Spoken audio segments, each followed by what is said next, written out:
ਤਾਂ ਉਧਰ ਗੁਆਂਢੀ ਮੁਲਕਾਂ 'ਚ ਚੱਲ ਰਹੇ ਮਹਾਯੁੱਧ ਦਾ ਅਸਰ ਜਿੱਥੇ ਦੁਨੀਆ ਭਰ 'ਚ ਪੈ ਰਿਹਾ ਹੈ, ਪੈਟਰੋਲ ਡੀਜ਼ਲ ਦੇ ਰੇਟ ਕਈ ਗੁਣਾ ਵੱਧ ਰਹੇ ਨੇ, ਤਾਂ ਇਸ ਵਿਚਾਲੇ ਹੁਣ ਦੇਸ਼ ਦੇ ਪ੍ਰਧਾਨ ਮੰਤਰੀ ਨਰਿੰਦਰ ਮੋਦੀ ਨੇ ਔਖੇ ਸਮੇਂ 'ਚ ਪੈਟਰੋਲ, ਗੈਸ ਅਤੇ ਡੀਜ਼ਲ ਦਾ ਇਸਤੇਮਾਲ ਘੱਟ ਕਰਨ ਦੀ ਅਪੀਲ ਕੀਤੀ ਹੈ ਤੇ ਹੁਣ ਇਸ ਨੂੰ ਲੈ ਕੇ पंजाब तो लैके दिल्ली दी सियासी धिरां ने बीजेपी ते सवाल खड़े किए ने। अरविंद केजरीवाल ने पीएम नरेंद्र मोदी के सलाह ते सवाल चुके ते इल्जाम मिडल क्लास नूं टारगेट करन दे लाए।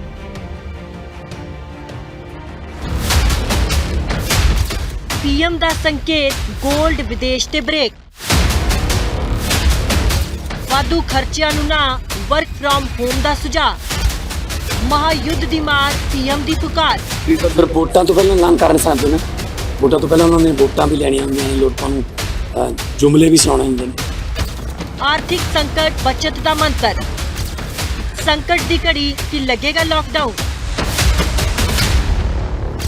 ਤਾਂ ਇਹ ਸਵਾਲ ਸਿਰਫ ਪੰਜਾਬ ਹੀ ਨਹੀਂ, ਮੁਲਕ ਦੇ ਸਿਆਸੀ ਹਲਕਿਆਂ ਤੋਂ ਲੈ ਕੇ ਮੁਲਕ ਦੀ ਸਰਜ਼ਮੀਂ ਤੇ तमाम ਸ਼ਹਿਰਾਂ, तमाम ਗਲੀਆਂ, तमाम ਮੁਹੱਲਿਆਂ ਦੇ ਵਿੱਚ ਚਰਚਾਵਾਂ ਦਾ ਵਿਸ਼ਾ ਤੇ ਕਾਰਨ ਬਣਿਆ ਹੋਇਆ ਹੈ। ਇਸ ਦੀ ਵਜ੍ਹਾ ਮੁਲਕ ਦੇ ਵਜ਼ੀਰ ਆਜ਼ਮ ਵੱਲੋਂ ਕੀਤੀ ਅਪੀਲ, ਗਵਾਂਢੀ ਮੁਲਕਾਂ ਦੇ ਵਿੱਚ ਚੱਲ ਰਹੇ ਮਹਾਯੁੱਧ ਦਾ ਅਸਰ ਜਿੱਥੇ ਦੁਨੀਆ ਭਰ ਦੇ ਵਿੱਚ ਪੈ ਰਿਹਾ ਹੈ, ਪੈਟਰੋਲ ਡੀਜ਼ਲ ਦੇ ਰੇਟ ਕਈ ਗੁਣਾ ਵੱਧ ਗਏ ਨੇ। ਤਾਂ ਇਸ ਵਿਚਾਲੇ ਹੁਣ ਦੇਸ਼ ਦੇ ਪ੍ਰਧਾਨ ਮੰਤਰੀ ਨਰਿੰਦਰ ਮੋਦੀ ਨੇ ਔਖੇ ਸਮੇਂ 'ਚ ਪੈਟਰੋਲ, ਡੀਜ਼ਲ ਅਤੇ ਗੈਸ ਦਾ ਇਸਤੇਮਾਲ ਘੱਟ ਕਰਨ ਦੀ ਅਪੀਲ ਕੀਤੀ।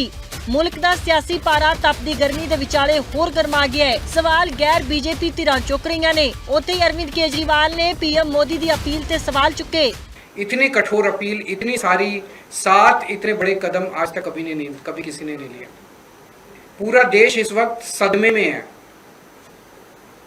तो मेरी 3 गुजारिश है प्रधानमंत्री जी से।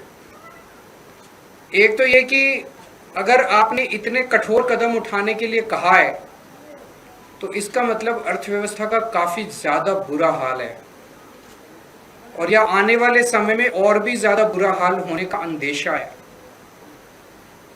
देश ये जानना चाहता है कि हम कहां खड़े हैं।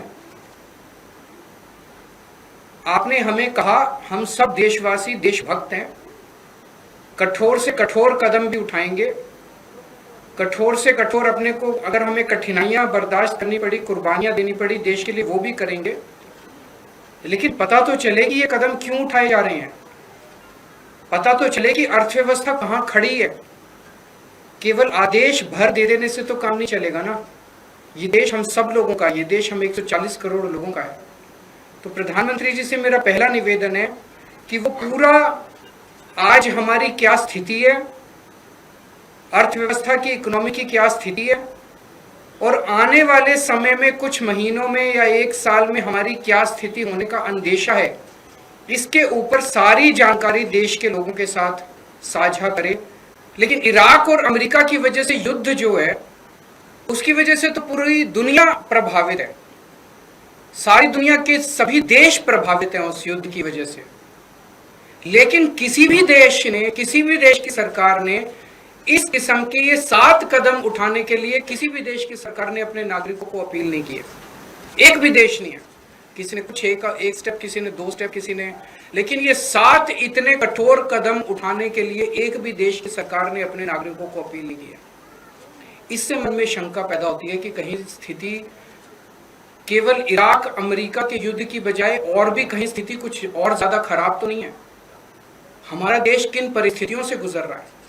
तो मैं दूसरी मेरी मोदी जी से प्रार्थना है कि देश के लोगों को बताए कि जो कदम किसी भी देश ने नहीं उठाए, सभी देश प्रभावित हैं, ऐसे कठोर कदम केवल भारत देश को उठाने की क्या जरूरत पड़ी, इतनी ज्यादा क्या खराब स्थिति हो गई। सबसे पहले अगर कुर्बानी देनी चाहिए थी तो देश की सरकार को कुर्बानी देनी चाहिए थी। देश की सरकार अपने खर्चों के ऊपर, अपनी कंज्यूमर जो कंज्यूम करते हैं अपने खर्चों के ऊपर, देश की सरकार सबसे पहले कटौती करती। देश की सरकार ने कोई कटौती नहीं की। उसके बाद देश के प्रधानमंत्री और सारे मंत्री मिलकर अपने अपने खर्चों पे और कंजम्पशन पे कटौती करते। उन्होंने भी कोई कटौती नहीं की। सब खुले घूम रहे हैं, विदेशों में भी जा रहे हैं, गाड़ियां भी खूब इस्तेमाल कर रहे हैं, हवाई जहाज सब हो रहा है, सोना भी खूब खरीद रहे होंगे। उसके बाद अगर बनता था तो अफसरों के ऊपर, अफसरों से उम्मीद की जाती कि अफसरशाही जो है वो कुछ कुर्बानी करेगी। उसके बाद उम्मीद थी देश के अल्ट्रा रिच, जिनमें मोदी जी के कुछ दोस्त हैं, उनसे भी एक अपील करते मोदी जी की अडानी जी भी कुछ कुर्बानी करें और जो देश के अल्ट्रा खरबपति अरबपति हैं, वो भी कुछ करो, उनसे भी कोई अपील नहीं की गई। केवल और केवल देश की मिडिल क्लास से ये अपील की गई। दरअसल मुल्क के वजीर आजम ने हैदराबाद ਦੇ ਵਿੱਚ रैली ਦੇ मौके अपील की कि 1 साल तक सोना ना खरीदो, पेट्रोल डीजल बचाओ, कारपूलिंग करो, इलैक्ट्रिक कारां ਦੀ ਵਰਤੋਂ ਕਰੋ, ਰਸਾਇਣ ਖਾਦ ਦੀ ਥਾਂ ਕੁਦਰਤੀ ਖੇਤੀ ਅਪਣਾਓ, ਖਾਣ ਵਾਲੇ ਤੇਲ ਦੀ ਖਪਤ ਘੱਟ ਕਰੋ, ਸੋਲਰ ਪੰਪ ਦੀ ਵਰਤੋਂ ਕਰੋ, ਵਿਦੇਸ਼ੀ ਯਾਤਰਾਵਾਂ ਫਿਲਹਾਲ ਟਾਲ ਦਿਓ, ਸਵਦੇਸ਼ੀ ਚੀਜ਼ਾਂ ਹੀ ਖਰੀਦੋ, ਵਰਕ ਫਰਮ ਹੋਮ ਨੂੰ ਪਹਿਲ ਦਿਓ, ਦੇਸ਼ ਵਿੱਚ ਹੀ ਵਿਆਹ ਕੀਤੇ ਜਾਣ। ਹਾਲਾਂਕਿ ਪੀਐਮ ਵੱਲੋਂ ਕੀਤੀ ਇਸ ਅਪੀਲ ਤੇ ਮੁਲਕ ਦਾ ਸਿਆਸੀ ਮਾਹੌਲ ਪੂਰੇ ਤਰੀਕੇ ਦੇ ਨਾਲ ਭਖ ਗਿਆ ਹੈ। ਹੁਣ ਰਾਹੁਲ ਗਾਂਧੀ ਨੇ ਪੀਐਮ ਮੋਦੀ ਦੀ ਅਪੀਲ ਤੇ ਤਿੱਖਾ ਤੰਜ ਕੱਸਿਆ ਅਤੇ ਦਲੀਲਾਂ ਦੇ ਨਾਲ ਤਰਕੇ ਰਿਹਾ।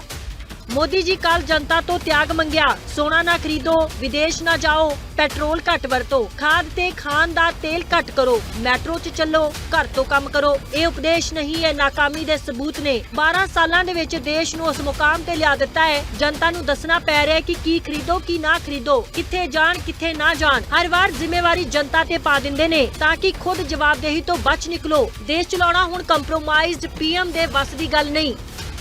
हालांकि सिर्फ राहुल गांधी ने ही नहीं, मुख्यमंत्री भगवंत मान ने भी तंज कसिया। दलील ਅਤੇ ਤਰਕ ਇਹ ਰਹੇ ਕਿ ਹੋ ਸਕਦਾ ਹੈ ਕਿ ਪੀਐਮ ਅੱਗੇ ਥਾਲੀਆਂ ਖੜਕਾਉਣ ਲਈ ਕਹਿ ਦੇਣ। ਪੀਐਮ ਕਹਿ ਸਕਦੇ ਨੇ ਥਾਲੀ ਖੜਕਾ ਦੇਵੋ, ਹਾਲਾਤ ਠੀਕ ਹੋ ਜਾਣਗੇ। ਪੀਐਮ ਨੇ ਬੰਗਾਲ ਦੇ ਵਿੱਚ ਵੋਟਾਂ ਲੈਣ ਤੋਂ ਬਾਅਦ ਇਹ ਅਪੀਲ ਕੀਤੀ ਹੈ, ਪਰ ਪਹਿਲਾਂ ਵੀ ਅਪੀਲ ਹੋ ਸਕਦੀ ਸੀ।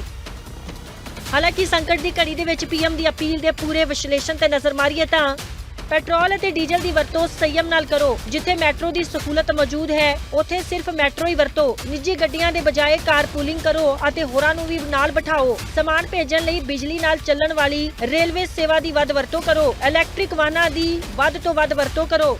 ਇਸ ਤੋਂ ਇਲਾਵਾ ਉਹਨਾਂ ਨੇ ਕਿਹਾ ਕਿ ਯੁੱਧ ਦੇ ਕਾਰਨ ਤੇਲ ਅਤੇ ਖਾਦ ਲਈ ਭਾਰੀ ਵਿਦੇਸ਼ੀ ਮੁਦਰਾ ਖਰਚ ਕਰਨੀ ਪੈ ਰਹੀ ਹੈ। ਘੱਟੋ ਘੱਟ 1 ਸਾਲ ਤੱਕ ਵਿਦੇਸ਼ੀ ਯਾਤਰਾਵਾਂ ਟਾਲ ਦਿਓ। ਵਿਦੇਸ਼ਾਂ ਵਿੱਚ ਜਾਣ ਦੀ ਬਜਾਏ ਭਾਰਤ ਦੇ ਸੈਰ ਸਪਾਟਾ ਸਥਾਨਾਂ ਤੇ ਘੁੰਮਣ ਜਾਓ। ਵਿਦੇਸ਼ੀ ਮੁਦਰਾ ਨੂੰ ਬਚਾਉਣ ਲਈ ਸੋਨਾ ਵੀ ਨਾ ਖਰੀਦੋ। ਸਾਲ ਤੱਕ ਸੋਨਾ ਨਾ ਖਰੀਦਣ ਦਾ ਸੰਕਲਪ ਲਿਆ ਜਾਵੇ।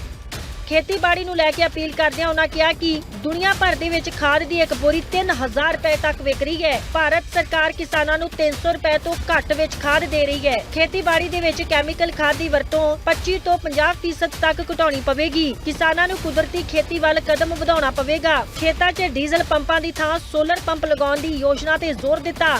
ਨਾਲ ਹੀ ਪੀਐਮ ਨੇ ਅਪੀਲ ਕੀਤੀ, ਘਰੇਲੂ ਵਿਦੇਸ਼ੀ ਵਸਤੂਆਂ ਦੀ ਸੂਚੀ ਬਣਾ ਕੇ ਸਵਦੇਸ਼ੀ ਅਪਣਾਓ। ਕੰਘੀ, ਕੈਂਚੀ ਅਤੇ ਟੁੱਥਬ੍ਰਸ਼ ਵਰਗੀਆਂ ਛੋਟੀਆਂ ਚੀਜ਼ਾਂ ਦੀ ਸਵਦੇਸ਼ੀ ਹੋਣ। ਨਵੇਂ ਵਿਦੇਸ਼ੀ ਬ੍ਰਾਂਡ ਦੀਆਂ ਚੀਜ਼ਾਂ ਖਰੀਦਣ ਤੋਂ ਬਚੋ। ਵੋਕਲ ਫਾਰ ਲੋਕਲ ਅਤੇ ਮੇਡ ਇਨ ਇੰਡੀਆ ਦੇ ਮੰਤਰ ਨੂੰ ਅਪਣਾਓ। ਹੁਣ ਇਹ ਅਪੀਲ ਤੇ ਸਿਆਸੀ ਧਿਰਾਂ ਤੰਜ ਕੱਸ ਰਹੀਆਂ ਨੇ। ਸਿੱਧੇ ਤੌਰ ਤੇ ਸਵਾਲ ਕਈ ਖੜੇ ਹੋ ਰਹੇ ਨੇ, ਪਰ ਸਭ ਤੋਂ ਵੱਡਾ ਸਵਾਲ ਕਿ ਮੁਲਕ ਅੰਦਰ ਲੱਗੇਗਾ lockdown. Bureau report, living India news.